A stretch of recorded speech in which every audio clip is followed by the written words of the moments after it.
Who owns you?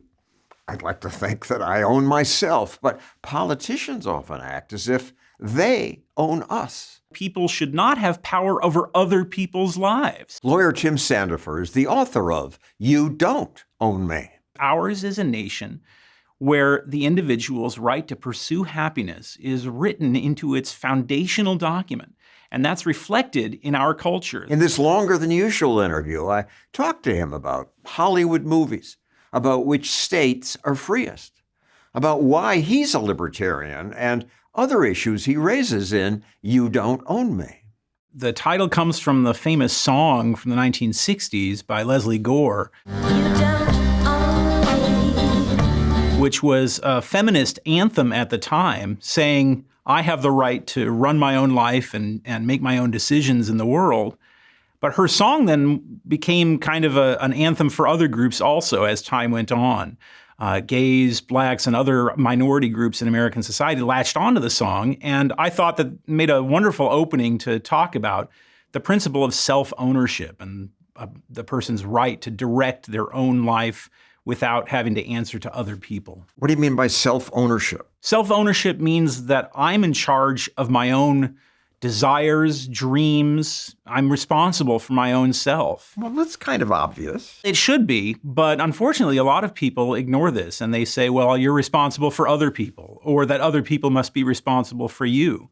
When in the end, every person is self-responsible. I feel responsible for other people, helpless people. I think that's right. Certainly, there's nothing wrong with helping other people in need. But when things come down to brass tacks, each of us is responsible for our own decisions and our own lives. And what I mean by responsible is that we are the ones, each of us, who suffers the pains or enjoys the rewards of the decisions that we make in life. And there's no way to get around that. You can't give away your hopes and dreams, your loves, your interests, your tastes to other people. You're responsible for yourself ultimately, and that means because you are responsible and will be held responsible by others, that you must be free to make choices in your own life. So this message became the anthem of a lot of these groups. But a lot of these groups today don't preach individualism. That is true. I think beginning in the mid-1960s, there was this retreat from the principle of self-direction and self-responsibility. And instead, there was a more collectivist attitude that was embraced in many sections of the culture. People don't know what collectivist means. Well, there was this attitude that came to be popular that you're responsible to a group, to society, to the race, to the nation, and that it was wrong for you to focus your attention on achieving your hopes and dreams in this life. For example? You see a lot of conservative critics condemning a lot of the art, the literature, and the films that we have come to take for granted as being pro-individualist in their orientation. And you'll read critics complaining about these films as being too selfish. And our culture has really nurtured this attitude that we should be less focused on ourselves and more focused on other people. These days, it's always about teamwork and putting other people above yourself. It's relentless, as opposed to my life belongs to me and I have the right to pursue my own dreams with that life. Teamwork sounds nicer. And it absolutely can be nice, of course. If I join a sports team, then it's my responsibility to do my best to see that the team wins, of course. But on the other hand, my life ultimately belongs to me, and I have the right to choose my own path, even if that means that I have to break off ties with people that I no longer think are serving my values in life. Did you call them conservative critics? Yeah, I would call them socially conservative critics in the sense that, the old term liberal meant to be self-directed, to liberate the individual to achieve his or her goals in life. Whereas the social conservative is more concerned with social organization, with keeping society together. One way to put it would be that liberals are concerned with social lubricants that allow people to rise in society, whereas conservatives are more concerned with social glues that hold them together. And what's wrong with that? The problem is that the individual owns him or herself and does not, in fact, owe it to others to live for the sake of society as a whole. Getting so sick of this modern life. Let's live on a car. communes have been tried. It's a noble idea. I don't think it's noble at all. I think it consists of sacrificing what is great and beautiful about the individual, about human life. What's great and wonderful about human beings is that they can form their own ideas and pursue their own paths in life. And when they sacrifice that for the sake of some allegedly higher goal, what they're doing is putting out the light that is really special in them. They fail and keep failing. To my knowledge, only one ever succeeded. Right, Oneida and Omana colonies, those colonies ended up succeeding only by transforming themselves into corporations that made and sold products for the consumer. In fact, probably one of the most allegedly successful communes of the 19th century was the Shaker communes. The Shakers were a religious group in the mid-19th century that tried to abolish all individuality and live together collectively. And they were a very pervasive collective in that the rules even dictated when you folded your hands, which hand went over which hand in this society, what foot you should put on the steps when you went up a set of stairs. It was a very controlling society. No, the communes have always failed because they are contrary to the individualist nature of human life. People think the Israeli kibbutz succeeded. And in fact, the kibbutz are a great example of the failure of the communes. So the Israeli kibbutz ended up falling apart in the wake of World War II, when a lot of soldiers returned from overseas with consumer goods like toasters and coffee pots, which then started people saying, well, that belongs to me, and no, that doesn't belong to you. And it started breaking down this culture of collectivism that had been carefully sculpted in the Israeli kibbutz, so that the ones that continue today are, like the Oneida and Amana colonies, really just corporations that create products for sale on the market. And how is that different from a we're working together commune? In the sense that there's commonality or cooperation, those things are in common. But what these organizations have become are self-interested groups, each seeking their own profit, with every individual being paid or compensated in some way and free to pursue their own lives, which is just how it ought to be. Your title, You Don't Own Me, is a good one, but government seems to own a lot of us. It certainly thinks that it owns us. Government's attitude is that freedom belongs to the government and it can parcel it out to us in exchange for our promises to pay. So take, for example, building licensing requirements or building permit requirements. What a building permit really says is you're not allowed to build on your own property until the government gives you that permission, and you have to pay for that permission. So in other words, the government has essentially confiscated your land and sells it back to you in exchange for more rights. And one result is that things you could build in a year now take 10 years and cost 20 times as much. That's right. The Empire State Building was built in a single year, and it's unimaginable that you could accomplish a project like that, or even just the paperwork for a project like that within a year today. Government forced me to get vaccinated, forces me to pay into Social Security, forces people to get approval to buy a gun, to get a hunting license, a fishing license, have to get permission to braid someone's hair, to be paid to do their nails or help them move. Yes, something like, I think it's 2/3 of businesses in America today require some form of government permission slip for you to do your job. And it's everything from something as simple as barbering to something as complicated as engineering.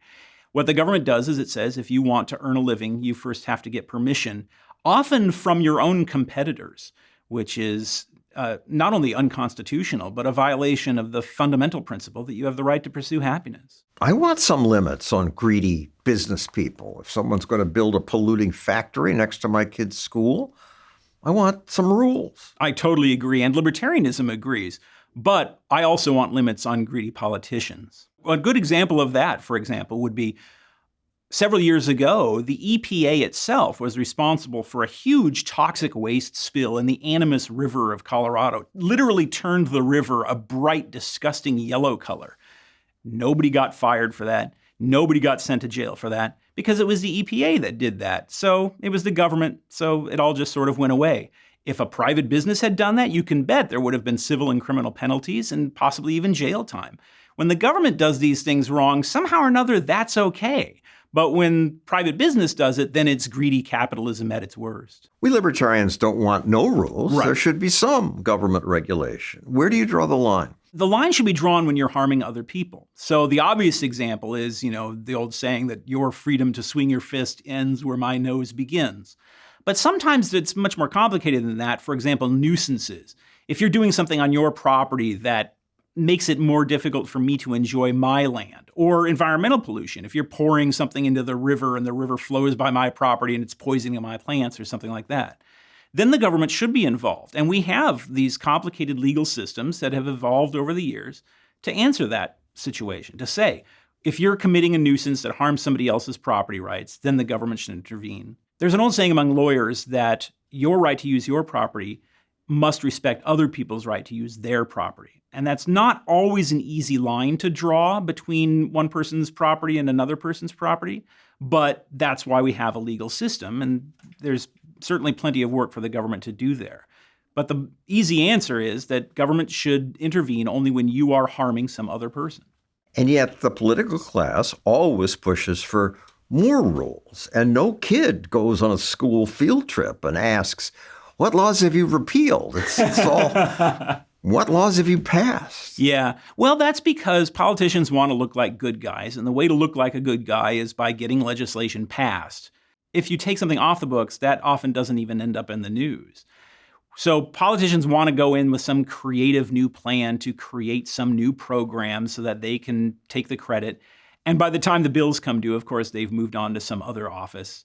And then the rest of us are stuck having to live with the program that they created. So unfortunately, there is an incentive for politicians to be more and more active in creating bigger and bigger government systems, and not really a lot of pressure to encourage them to reduce the size and scope of government. That's why we have a constitution. One of the roles of the Constitution is to limit the ambitions of politicians to look like good guys.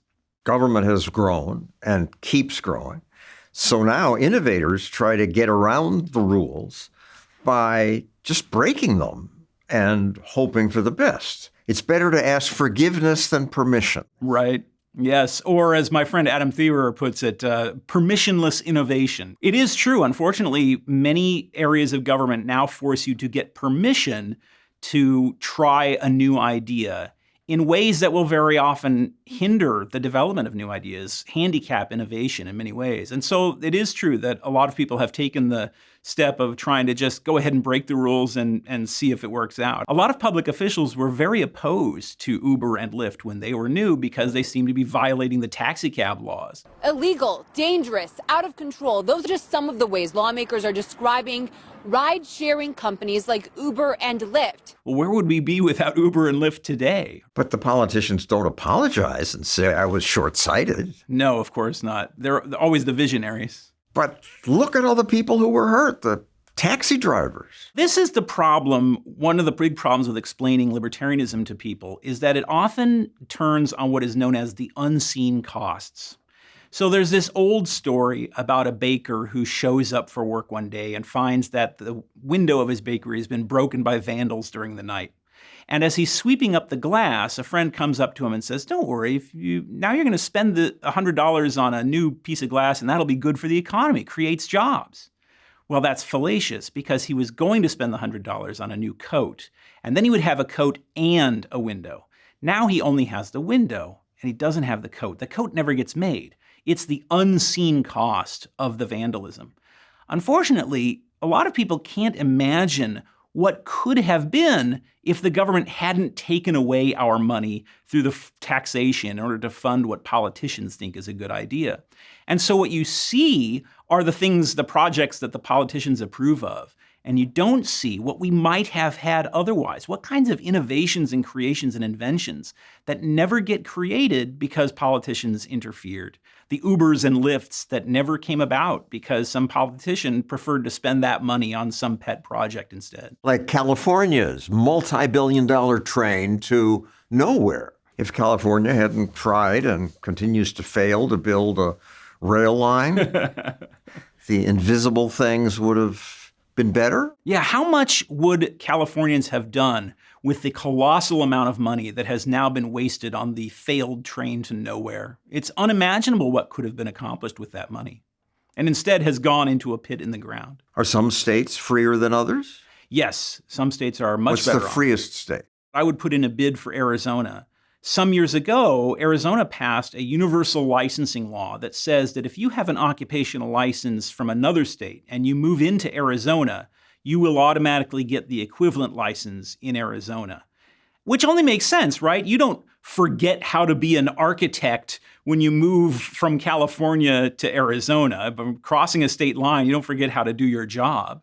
And yet in a lot of states, if you move into that state, you now have to go back and take some test or get some government approval to get a new license to do what you were already doing.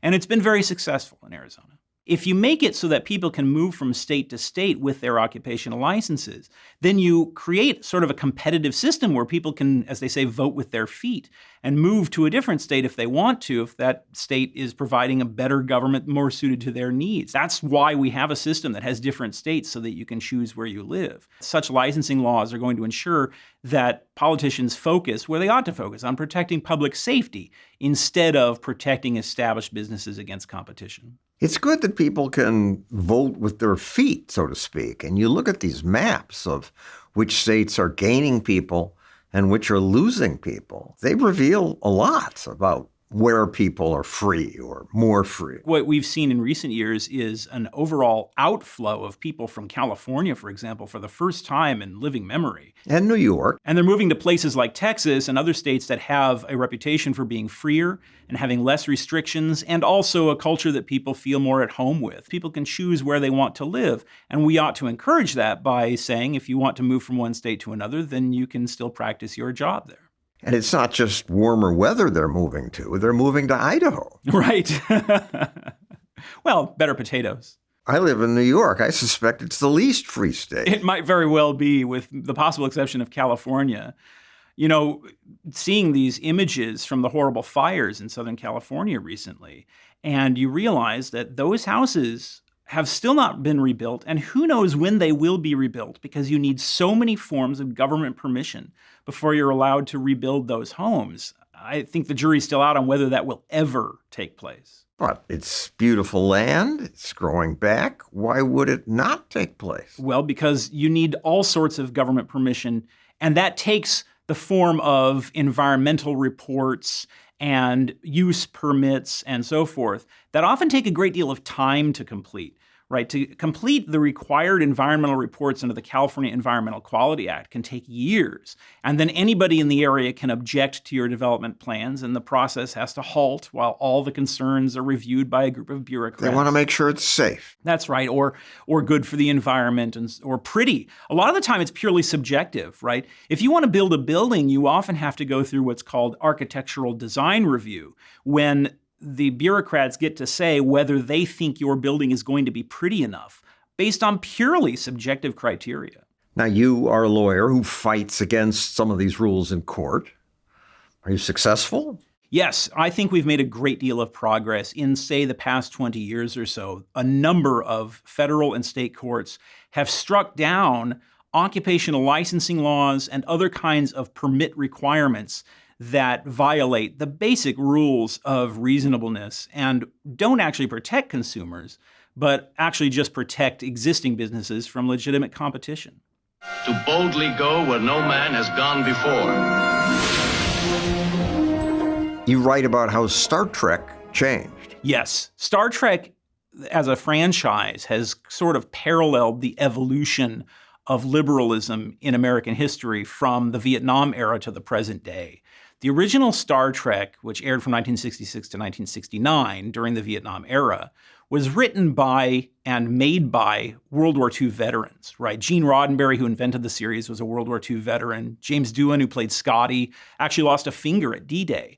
So these guys had been through World War II, and the lesson that they learned from World War II is that you can't look the other way when evil is going on in the world.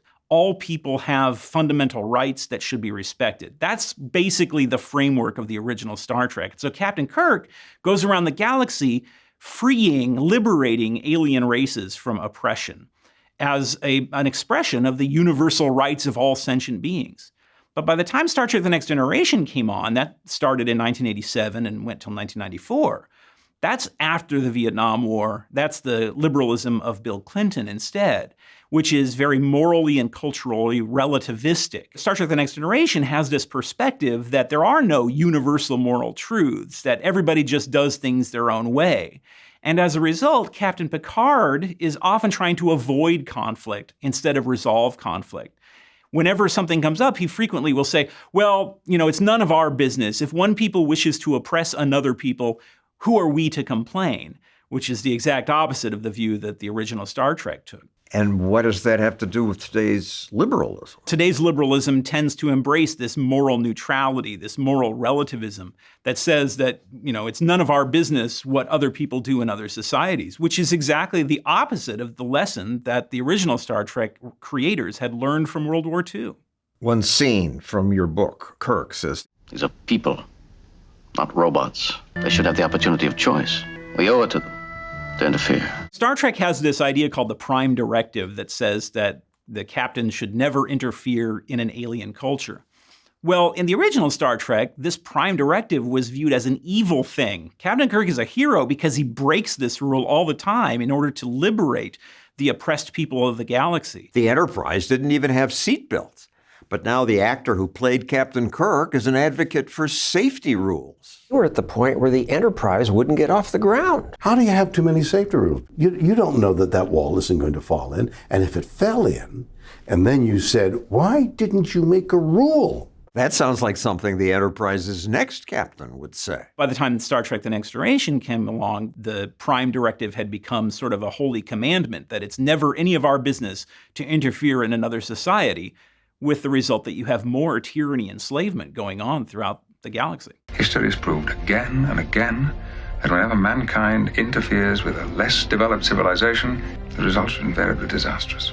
I mean, what a horrible idea, right? History has not proven that when you reach out to help somebody who's being oppressed or tyrannized over or wronged in some way, that there's something evil about that. Quite the reverse. One of the good things that we have accomplished in recent history is the discovery that, in fact, we ought to worry about our neighbor's freedom and our neighbor's welfare. But liberals today say, yes, we shouldn't be so self-interested. We should help other people. And that seems to contradict your point. We're talking about a wide spectrum of people with widely different views. But I think what happens in general is that today's liberalism tends to be very morally relativistic and to say that, well, what one people believes is right and wrong, we shouldn't, exercise judgment in that regard. And that's a very Star Trek: The Next Generation idea. The reason people do that is they think non-judgmentalism is a path to peace. But non-judgmentalism is not a path to peace. The idea of, well, you do your thing and I'll do my thing and we'll get along somehow doesn't actually work because people have conflicting views about what is right and wrong. There has to be a universal standard of justice, of human rights. And unfortunately, today's liberalism tends to shy away from that. What's an example? When you see what's going on in China or North Korea or other countries, and you have people in the United States say, well, if they want to oppress their own people, who are we to judge? Or in the Muslim Middle East, the oppression of women and other groups that are going on in the Middle East, you very often find people today say, well, it's unfortunate that goes on, but who are we to judge? We can't enforce our views on other people. But I think if you look at our attempt to bring freedom to Iraq, you can't force it. Unfortunately, what the Iraq lesson really teaches is that culture is really the dominant consideration in other countries. It's not a simple cure. You can't just go in and fix it overnight. But I do think that it can be fixed, and it has to be fixed through a long process of teaching people about the inalienable rights of all human beings. Captain Picard says, I'm bound by the rules of the United Federation of Planets, which order me not to interfere with other worlds, other cultures. Captain Picard takes very seriously this idea of cultural relativism that, it's none of our business if some other society wants to oppress its own people. And unfortunately, what results from that is the growth of colossal tyrannies. And ultimately, that's going to be a threat to you. Ronald Reagan had this old saying about the person who feeds the alligator hoping that it will eat him last. If you look the other way while giant tyrannies like Putin's Russia go, unrestrained in invading other nations, ultimately that gun is going to get pointed at you. Sandefur says you see the change in American attitudes in movies. The most popular movies are often about individual heroes. That's right. But something changed. American culture tends to be very pro-individualistic because ours is a nation where the individual's right to pursue happiness is written into its foundational document. And that's reflected in our culture, the idea of the self-made person, the person who's able to pull himself up by his own bootstraps, or as Frederick Douglass said, climb up the ladder that he has made himself. That idea is deeply embedded in our culture. And as a result, films that are pro-individualistic tend to be very successful and very popular and to stick in the public consciousness. Films like? Good ones that come to mind are some of the Pixar movies have been very pro-individualistic, have been about pursuing your dreams, even while recognizing your responsibilities to other people. Films like Up or Wall-E or the Cars movies. These are movies that the reason why people love and celebrate them is because they're about the individual pursuing his or her dreams. And yet Hollywood is always trying to influence us to help the group. It is true that Hollywood very often is trying to propagandize to us about the evils of individualism and teach us, especially environmental propaganda that is very popular in Hollywood today, films like Mother or Avatar, that are basically telling us that we should not pursue our own dreams and our own future and instead should try and curtail our own behavior for the benefit of society. I like to say that there are really two paths in life, two strategies in life. There's make more and there's use less. Make more is the idea of growing and expanding and increasing the crop yields or power plants and so forth in order to create more opportunities for life. Use less is the idea that we should curtail our dreams and aspirations in order to use only what we already have. Now, those strategies are appropriate in different times and places. If you're in a lifeboat with limited rations, then use less makes a lot of sense. But in the long run, the use less strategy is suicidal. The only path to the flourishing and happiness of human life is the make more path. Why is it suicidal? Because you end up using less and less until you run out of resources because you can't make more. Avatar is the most successful movie of all time. These movies are often very successful, but kind of in spite of themselves. Another good example of that would be Jurassic Park, right? The theme of Jurassic Park is that it's a Frankenstein movie. It's about the evils and dangers of science. The Jeff Goldblum character says, science is the rape of the natural world. It's what you call discovery. I call the rape of the natural world. Which is really a horrifying thought. And yet people love the movie because they love the dinosaurs. And actually, we kind of like the idea that science might bring dinosaurs back someday. So a lot of the time, I think these movies succeed with audiences in spite of their philosophical aspirations. And that's a good thing, because a lot of the time, the philosophy is terrible. What's the difference between a collectivist story and an individualist story? I think an individualist story is a story that talks about the person's right to pursue happiness, to chase down their dreams, to pay the costs and struggle, and finally triumph. Whereas there's also a collectivist strain in literature and in movies that teaches that it's wrong for the individual to do this, that this is selfish, and that instead what you ought to do is devote your life and your attention to making other people happy. The whole idea of you don't own me translates into the idea that I don't exist to make other people happy. My life is mine, and I have the right to devote it to the purposes that I want to devote it to. Sounds selfish. Yeah, in a sense it is. But of course, it's also true that one of the reasons that I might want to spend my life for is to helping other people that I love, my wife and my kids, my community, and so forth. Those things matter to me, and so they are of selfish value to me. And so for me to try and make them happy in some degree is certainly a good thing. But when it comes down to it, my life belongs to me, and I have the right to say no if I want to. That's what individualism is. You want something, go get it. The Pursuit of Happiness is a wonderful film that expresses exactly the individualism that, when Hollywood does right, is really very moving and powerful and very popular with audiences, which is that you have the responsibility to direct your own life, and you should do your best to achieve that and enjoy the rewards of that. That's what all of us have freedom for. That's really the essence of what America is about. Rocky is another wonderful example. You start this fight, I'll kill you. What I think I love most about Rocky is, spoiler alert, that he doesn't win in the end. Because Rocky learns something from going through the difficulty of training and straining himself to the utmost in order to have this fight. And in the end, he triumphs over himself. He makes himself a better person. He discovers something about himself because he's devoted himself to this dream. And even though he doesn't win the fight, he wins the more important fight. We're sending you back to the future. Back to the Future is perhaps unique in all science fiction in that it is a time travel story about free will. It's a story where you do have the ability to change the future. You can make a difference in your life, right? Marty learns that there's nothing you can't accomplish if you put your mind to it. Compare that to all the other time travel stories in science fiction where, if you step on a butterfly, it'll lead to Hitler winning World War II or something like that. And they're deeply anti-free will stories. And the reason Back to the Future resonates so strongly with audiences is that it teaches the opposite, that you really are in control of your life and you can make a better world. The individual can make things better. Absolutely. But lately, more movies reject individualism and growth. Talk about Strange World? Strange World is an example of the collectivist themes that I was talking about.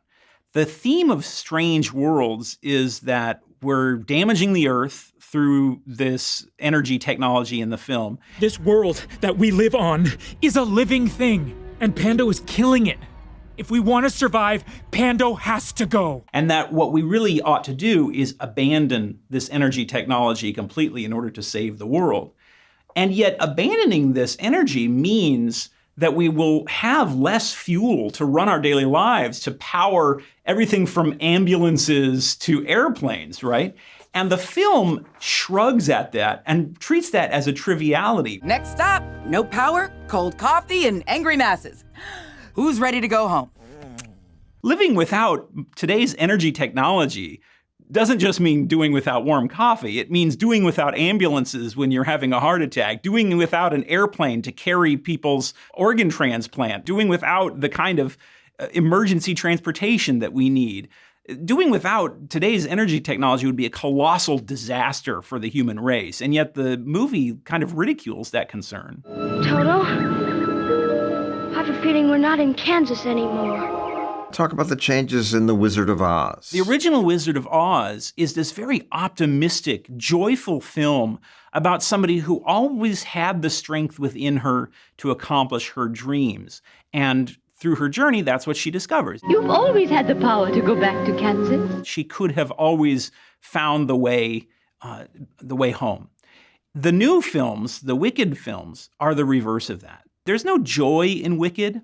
The overwhelming attitude of the film is pity, as opposed to joy and triumph and accomplishing one's dreams. What's actually striking about Wicked is that Elphaba doesn't really have any dream or desire in the film. If she has a dream at all, it's to not be picked on by other people. Her secret power is resentment toward the fact that other people have ridiculed or teased her, or even the fact that other people are popular, that she has a resentment toward. And so the moral arc of the story is her being picked on by other people and wanting to get out from under that, which is very different from a film in which the character has a great dream in life and goes out and pursues it and wants to accomplish something.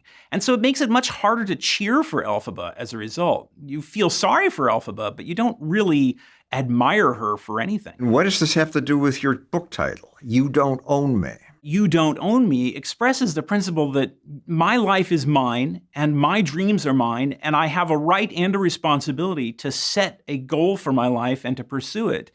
And that means I'm not focused primarily on what other people think of me. My life isn't defined by other people's attitudes toward me. My life is defined by my own relationship to reality and the world. Elphaba, on the other hand, her entire existence is lived through other people's attitudes toward her. The world needs you. Another flop was Wonder Woman.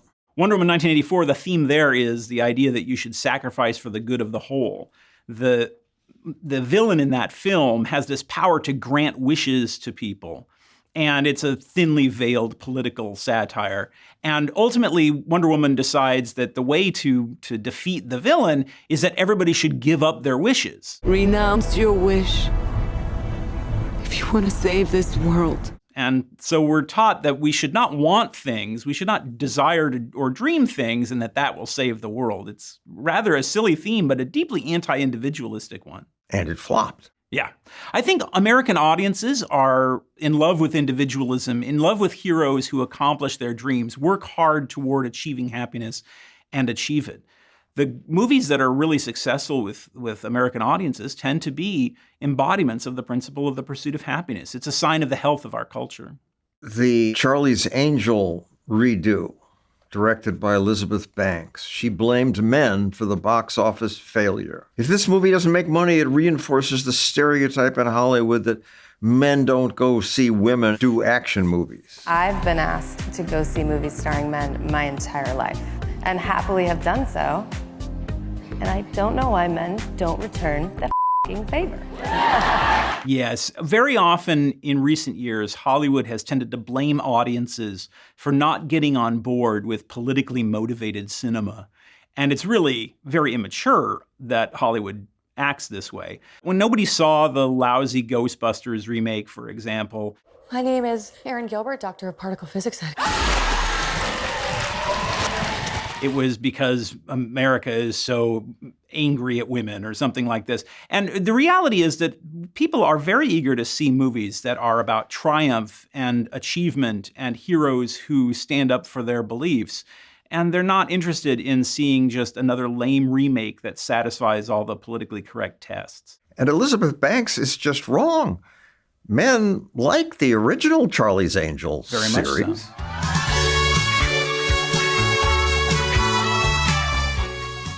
That's right. In fact, it was Ayn Rand's favorite television show. You're a libertarian. Right. Why? I believe libertarianism expresses the idea that the individual is in charge of his or her own life and has the right to achieve happiness or suffer the pains of making wrong decisions with the opportunity to straighten out their lives and live them right if they want to.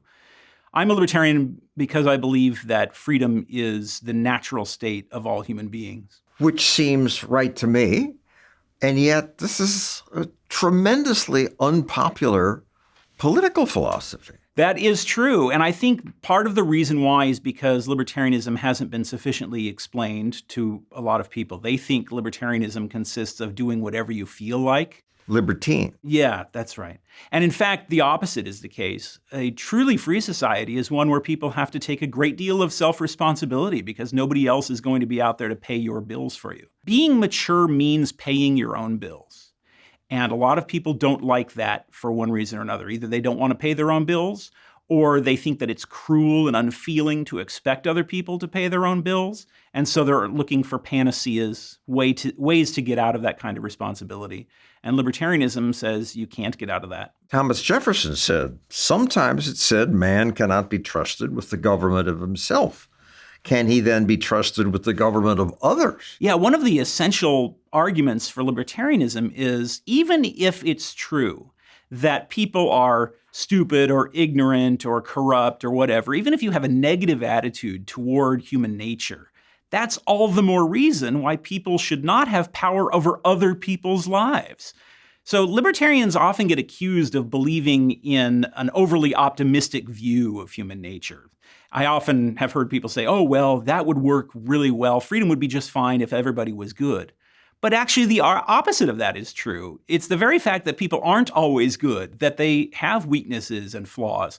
That is why they can't be trusted to control other people's lives. You own yourself. Who else owns you? Who else has a better right to own you or me? right? I'm the one who suffers if I make bad decisions. I'm the one who gets to enjoy the rewards if I make good decisions. So why should somebody else have this right to decide the direction of my own life? To protect me from myself if I'm making bad decisions. Right. That's always the excuse that's given. As Abraham Lincoln said, the kings never rode on top of the people because they wanted to. They always did it because the people were better off for being ridden upon. That was the excuse that was given to women in the 19th century, that we're going to deprive you of your freedom in order to protect you. And the image of the bird in the gilded cage comes from that. Very often, in fact, typically, the argument of, I'm going to protect you from yourself is the excuse that's given by people who want to take away our freedom. When I was a kid, women were not allowed to have a credit card without their husband's or father's permission.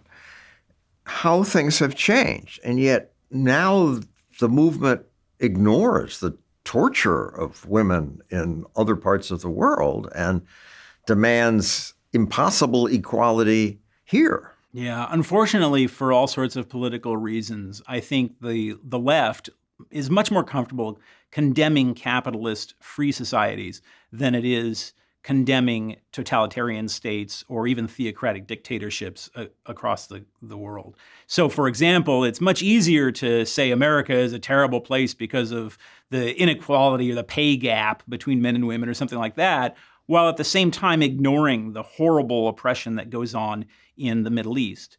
And I think one reason for that is the left has this attitude that the reason for those kinds of offenses is because these countries are being oppressed by the evil capitalist West. It's sort of this mythology that other countries have their own way of living and would be all in peace and harmony if it weren't for us, that we are the corrupting force on the world. And as a result, you have this hypocrisy where feminists will condemn American society while keeping their mouths shut about what goes on in countries like Iraq and Iran. Today, people on the left are very critical of the Supreme Court. The radical, right-wing, runaway, illegitimate Supreme Court. That's definitely not true. The U.S. Supreme Court today is a moderately conservative court with some elements that are a little bit more extreme than we've seen in previous years, but it's definitely not a runaway court. I think the Supreme Court has shown that it is willing to rule for or against the government based on the merits of the case before it. People obsess about the federal government and the Supreme Court. You say that's not the best place when it comes to protecting our freedoms. That's right. State Supreme Courts are often where the action really is when it comes to protecting individual liberty. We talk so much about the federal Constitution, we concentrate on the federal Bill of Rights, but in fact, state constitutions can protect our freedom much more than the federal Constitution does, and they often do. And like what? The right to privacy, which is not mentioned explicitly in the U.S. Constitution and is protected explicitly in most state constitutions. Meaning right to privacy. They don't feel very private. They invade whenever they want. Unfortunately, that is the case, but one reason for that is that these state constitutional protections have been largely forgotten about. In Arizona, for example, we have a clause in the Arizona Constitution that protects your right to your private affairs. But in fact, the state Supreme Court has hardly ever explained what that means because lawyers have hardly ever argued it. And so we have a case pending right now in the Arizona Supreme Court on this private affairs clause. That case involves one of these donor disclosure laws that forces you to turn over your personal information to the government if you donate to a nonprofit organization that takes positions on political issues. And we say that that violates your right to privacy. If you donate money to an organization, you shouldn't have your name and phone number posted on some publicly accessible government list. All right, this is one example, and it's kind of narrow, but you're making this big point. The state courts will protect our freedom. I'm not getting it. The Fourth Amendment to the U.S. Constitution, which provides the search warrant requirement. State constitutions also impose a search warrant requirement, but they're often much more vigorous than the federal Constitution. The U.S. Supreme Court has created all sorts of exceptions to the federal search warrant requirement. For example, checkpoints on the highway when the cops can stop your car to find out whether you've been drinking and so forth. Well, state courts have sometimes declared these to be unconstitutional. In Washington state, for example, they have very strong protections for privacy rights in their constitution, and checkpoints are unconstitutional in Washington. You need a warrant in Washington in many circumstances when you don't under the federal Constitution. So if lawyers and judges would pay more attention to state constitutional protections, you'd have a lot more protection for freedom than you currently do. The Border Patrol in your state is stopping people hundreds of miles from the border. Yes, unfortunately, the federal Supreme Court has held that there's an exception to the search warrant requirement for within a range of the border. In fact, this range encompasses the entire state of Michigan, believe it or not, is within the range of the border that can be searched without a warrant under the federal Constitution. But our state constitutions provide stronger protections. Obviously, that doesn't supersede federal law, unfortunately. Representative from Tennessee. Nothing's more important than our democracy. That's not true. There's nothing more important than liberty. The first sentence of the U.S. Constitution calls liberty a blessing. It does not say the same thing about democracy. In fact, the word democracy appears nowhere in the Constitution of the United States. And that's for a simple reason. That is that the Constitution exists to protect us against democracy. Against the mob. That's right. There's the old saying that democracy is two wolves and a sheep voting on what to have for dinner. The reason we have a constitution is to protect the rights of the sheep against the wolves. We could have democracy very easily by just having mob rule. The majority is always right. And that's not the system we have. We have a system that protects freedom against democracy. Freedom is the more important value. I fear it's just our destiny to lose freedoms a little bit all the time. Well, I wouldn't be so pessimistic about it. I think what we've seen is that the thing flows both ways. A lot of the time people take their freedoms for granted, and so they stop paying attention to them, and government can grow and its control can expand. But at the same time, I think we've seen, even within our own lifetimes, we've seen people for whom freedom was often denied. They now have a claim to freedom that they never would have had before.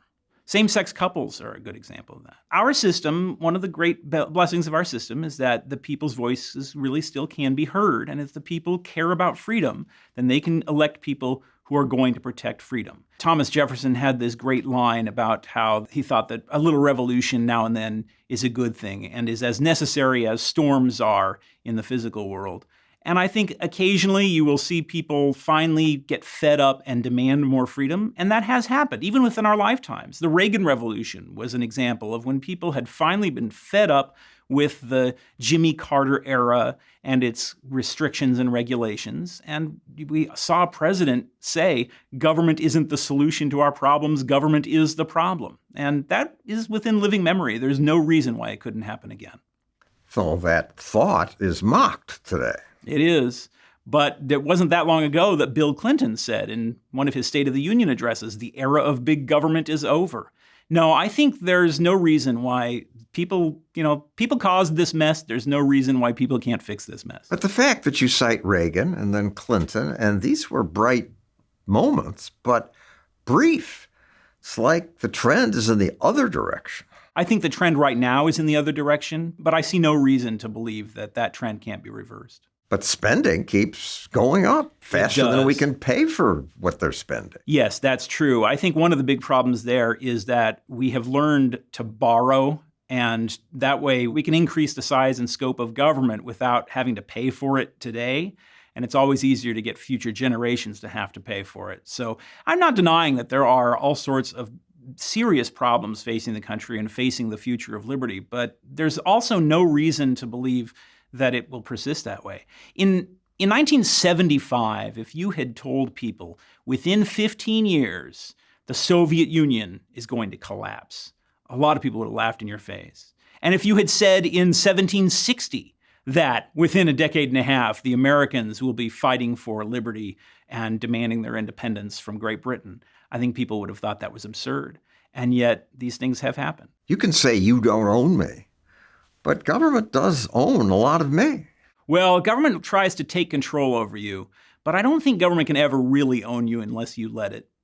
And I can't imagine government ever owning you, John. Thank you, Tim Sandefur. Thank you. And thank you for watching this longer than usual video. Here at Stossel TV, the only thing that owns us is you. So if you keep watching, we'll keep making more videos. And if you want to help us with that, please click that button.